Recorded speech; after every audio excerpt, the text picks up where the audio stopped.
Hello students, I welcome you all to the Tinkering Lab channel. इस video में हम जानेंगे कि what is this ATL and इसका जो इनिशिएटिव है वो किसने लिया है, under which mission this ATL is being establish in the schools and आप जैसे स्टूडेंट्स हैं इन अगर आप ATL ज्वाइन करते हैं तो इससे आपको क्या बेनिफिट होने वाला है। तो लेट्स स्टार्ट। इससे पहले कि हम जानें कि ATL क्या है, let's first of all talk about Niti Aayog, which is one of the important part of this ATL. Uh, as you can see, Niti Aayog stands for National Institution for Transforming India. सो ये एक it is a public policy think tank है जो कि government of India के द्वारा establish किया गया है और इस नीति आयोग को जो चेयर करते हैं वो हैं हमारे prime minister. It is basically ये एक एग्जीक्यूटिव बॉडी है जो कि कंट्री की डेवलपमेंट के लिए काम करता है along with the states also. और it also monitors and evaluate जो हमारे जितने भी प्रोग्राम्स होते हैं या जो भी इनिशिएटिव्स लिए जाते हैं सेंटर गवर्नमेंट के द्वारा उन सबको ये मॉनिटर और इवेल्युएट भी करता है। इसके अलावा हमारी कंट्री में जितनी भी टेक्नोलॉजी से रिलेटेड अपग्रेडेशंस होती हैं that is also being monitored by this NITI Aayog. इसके अलावा नीति आयोग जो है ये कुछ स्ट्रैटेजीज़ और लॉन्ग टर्म पॉलिसीज़ को भी डिज़ाइन करता है, जिससे कि हमारी जो कंट्री है उसकी जो डेवलपमेंट है उसमें हेल्प हो सके।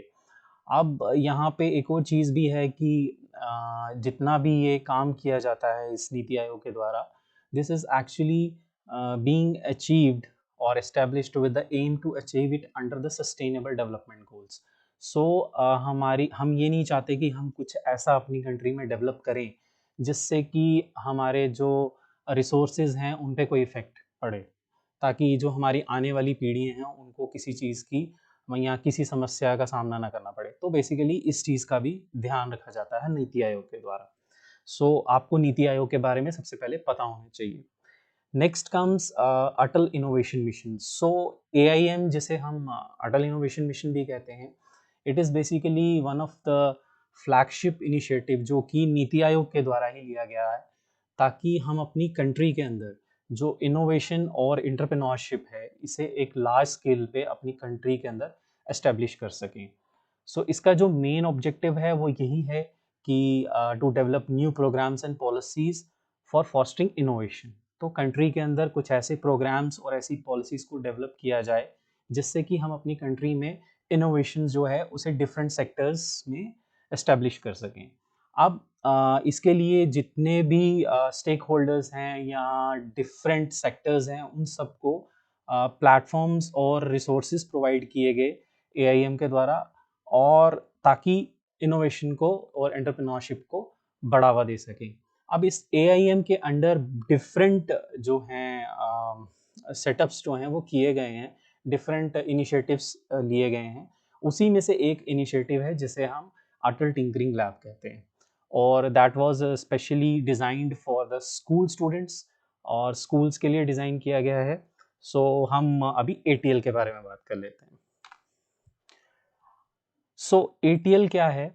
Basically it's a kind of lab जिसका जो मेन विजन है वो ये है कि हम चाहते हैं कि हम अपनी कंट्री के अंदर जितने भी आप सब बच्चे हैं उन्हें हम एज अ न्यूटेरिक इनोवेटर्स जो है हम उन्हें कल्टीवेट कर सकें। मतलब आप लोगों को हम एज अ इनोवेटर बना सकें। हम आपको वो सब रिसोर्सेज, हम आपको वो सब टेक्नोलॉजी के बारे में स्किल एजुकेशन प्रोवाइड करें ताकि आप लोग जितने भी हम अपने आसपास कुछ प्रॉब्लम्स फेस कर रहे हैं currently, you come up with some innovative ideas और आप उनके ऊपर काम कर सको, ठीक है? और उनसे रिलेटेड कुछ जो है सॉल्यूशंस जो है वो प्रोवाइड कर सको and you give shape to those ideas.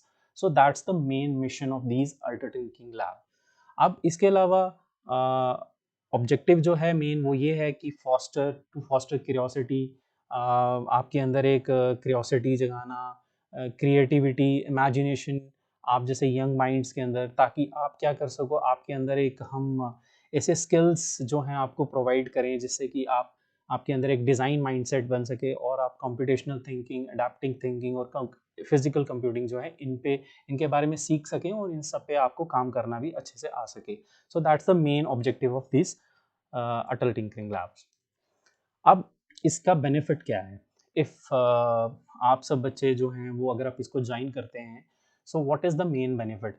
तो अब जैसे कि आप लोग सभी अपनी रेगुलर स्टडीज़ तो करते ही हैं, जिसमें मैक्सिमम जो है वो थ्योरेटिकल ही रहता है। There is a very less practical curriculum as far as our Indian, जो हमारा इंडियन करिकुलम है या स्कूल का जो सेटअप हो रखा है, उसमें ज़्यादा थ्योरी ही थ्योरी है। So we people are not giving you more skill education. So इसको ज्वाइन करने से क्या होगा, you will have more practical knowledge rather than the theoretical knowledge. अब ये प्रैक्टिकल नॉलेज किस किस बेस पे होगी? Specially based upon STEM, which is actually science, technology, engineering and mathematics. Okay.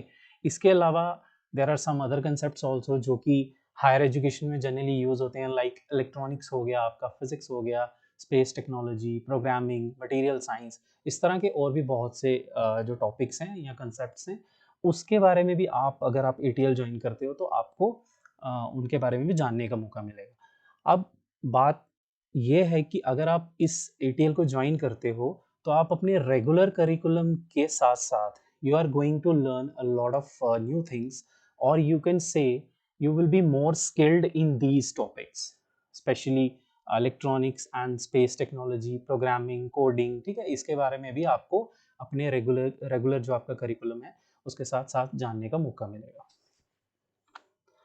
अब हम जान लेते हैं व्हाट इज टिंकरिंग। अब टिंकरिंग क्या है? So tinkering is to find innovative and creative solutions to the problems. अब ये प्रॉब्लम का, किसी भी प्रॉब्लम का सॉल्यूशन ढूंढना, लेकिन इनोवेटिव एंड क्रिएटिव सॉल्यूशन ढूंढना। अब वो प्रॉब्लम कुछ भी हो सकती है, लोकल भी हो सकती है या ग्लोबल भी हो सकती है। अराउंड द वर्ल्ड भी कोई प्रॉब्लम हम फेस कर रहे हैं, जैसे right now we are facing problem of pollution and deforestation, ठीक है, इस तरह की बहुत सी प्रॉब्लम्स है। लोकल प्रॉब्लम भी कुछ हो सकती है आपकी सोसाइटी में। सो इन सब चीज़ के रिलेटेड अगर आप कुछ इनोवेटिव आइडिया या सोल्यूशन ला सकते हो, तो उसके बारे में सोचना और उस प्रॉब्लम के ऊपर काम करना, that is called as tinkering. So इससे क्या होता है, it develops the aptitude to explore, experiment and learn. तो ये आपके अंदर डेवलपमेंट होता है इस चीज़ का। Tinkering is an attempt to inculcate let's try something new. अब आपके अंदर एक ऐसी जिज्ञासा होगी कि आओ हम कुछ नया सोचते हैं, ठीक है, टू डू समथिंग न्यू। तो अब ये ऐसा नहीं है कि specially this is for the senior students, it starts from 6 standard onwards, ठीक है, अप टू क्लास 12। सो इससे बच्चों को एक मोटिवेशन मिलेगी कि वो क्या करेंगे, किसी एक सिंगल प्रॉब्लम जो भी आप करंटली फेस कर रहे हो या आप फेस कर रहे हो या people are facing in your local society और अराउंड द ग्लोब, कहीं पे भी, तो उस पे हम क्या कर सकते हैं, we work collectively and we apply multiple approaches. हम उसके बारे में मल्टीपल सोल्यूशंस लेकर आएंगे और उस मल्टीपल सोल्यूशंस पे हम काम करेंगे, and then we will come to a single solution for that problem. और फिर उस प्रॉब्लम पे हम उस प्रॉब्लम सॉरी उस जो हमने सोल्यूशन फाइनली डिसाइड किया है, उस सोल्यूशन को हम शेप दे सकते हैं for the resolution of that problem. Okay, so it is getting involve with technology. तो इट्स अ काइंड ऑफ कि आपको टेक्नोलॉजी के साथ कैसे इन्वॉल्व होना है, ठीक है, वेरियस टूल्स यूज़ करके, रिसोर्सेज यूज़ करके जो आपको लैब्स में मिलेंगे, और वो किसी भी तरह के रिसोर्स हो सकते हैं, either it can be electronics, it can be robotics, जिससे कि आप उनके पोटेंशियल के बारे में जान सकते हैं, और ताकि आप फिर जितने भी सॉल्यूशंस ढूंढोगे प्रॉब्लम्स के, उनमें आपको मदद मिलेगी, ठीक है। So this is all about tinkering. Now अगर आप ज्वाइन हम आपको if you join these ATLs, तो हमारी आप लोगों से क्या एक्सपेक्टेशंस हैं, बच्चों से क्या एक्सपेक्टेशंस हैं? तो बच्चों को इस ATL को एज अ ग्रेट अपॉर्चुनिटी लेना है। You have to consider this as a great opportunity because earlier if हम बात करें आज से 5 या 6 साल या 10 साल पहले की, तो जो हमारा रेगुलर एजुकेशन सिस्टम था उसमें बच्चों को ऐसी फैसिलिटी प्रोवाइड नहीं की जाती थी। अगर कहीं थी भी तो it was at a higher education level. So you people should consider this as a great opportunity, first of all. Second, be ready and open to think over and above your regular school work. तो आपको सोचना है अपने regular school work से ऊपर उठकर, ठीक है। जो आपकी रेगुलर स्टडीज चल रही हैं वो तो आपको साथ साथ में करनी है, around with that you have to think above and over it, ठीक है। Give sufficient time to these study activities. So इस इन एक्टिविटीज को आपको जितना हो सके उतना टाइम देने की ज़रूरत है, तभी आप, बिकॉज पहली चीज़ मैंने आपको बता दी, it is a practical work not a theoretical. Theoretical में आप याद कर लोगे, प्रैक्टिकल चीज़ आपको तभी आएगी when you do it practically. So you have to give sufficient time to these activities, तभी आप उस चीज़ के बारे में अच्छे से जान सकते हो। So think of new and exciting things that you can do, create, make in a tinkering lab. अब आपको किन्हीं नई चीज़ों के बारे में सोचना है जिनके ऊपर आप काम कर सकते हो और उन्हें आप ताकि टिंकरिंग लैब में आके बना सको। अब उन चीज़ों को बनाने से पहले you have to find out the problems, okay. So search for these problems. आप अपने आसपास देखिए, अपने घर में देखिए, आपके घर में बुजुर्ग होंगे या कोई भी आपकी सोसाइटी में कोई हो सकता है, या किसी भी तरह का प्रॉब्लम किसी को कोई फेस हो रहा है। So you try to find out the ways how you can resolve those issues, okay। and at last when you will come to ATLs you have to put these ideas into action, ताकि आप जो हैं उस idea से उस ideas को, जो आपने आइडियाज़ जो सोचे हैं उन आइडियाज़ से सल्यूशन की तरफ बढ़ सकें, और उस सल्यूशन को हम क्या करें, फिर हम उसका प्रोटोटाइप डिज़ाइन करें और फाइनल प्रोडक्ट डिज़ाइन करें, और we take that thing into action, okay, ताकि वो फिर काम कर सके। सो आई होप इस वीडियो से आपको क्लियर हो गया होगा कि what this ATL is all about, और ये आप बच्चों को कैसे हेल्प करेगा, ओके। सो मिलते हैं अब हम अपनी नेक्स्ट वीडियो में किसी नए टॉपिक के साथ। Thank you so much.